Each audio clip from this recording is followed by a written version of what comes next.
Hey guys, welcome back. It's your girl Sunny B Lovely from Lovely Creations, and I'm gonna show you how to get to this look from this look. Let's get into it. So this is what we're working with, guys.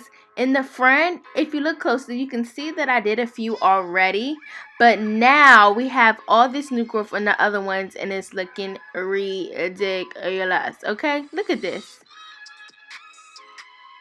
That's no bueno. I am using this realistic Marley braid hair in the level 2. This hair already comes separated, so it helps the process to move quicker. I'll be taking one of those strands from the pack, and I'm going to be folding it into 3 parts, like so. I cut the connected pieces.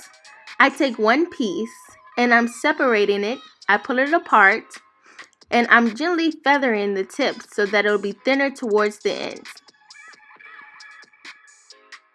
Apply your preferred hair product and grab your crochet needle.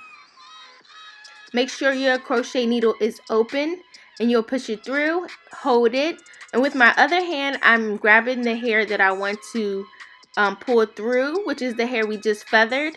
Make sure it's all the way latched on and then close it and pull it through.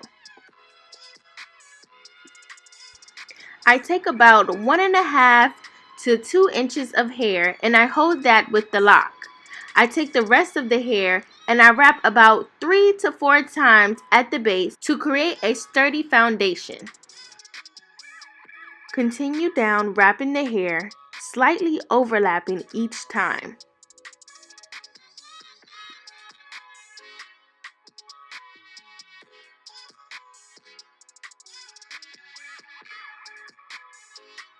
Once you get close to the end, create a loop and put the ends of the hair through the loop and pull them through. You can use 1 drop of glue and wrap the remaining hair around. Then, rub your hands together to set the lock. Boom. I hope you all enjoyed. Please subscribe, give me a thumbs up, and until next time. Mwah!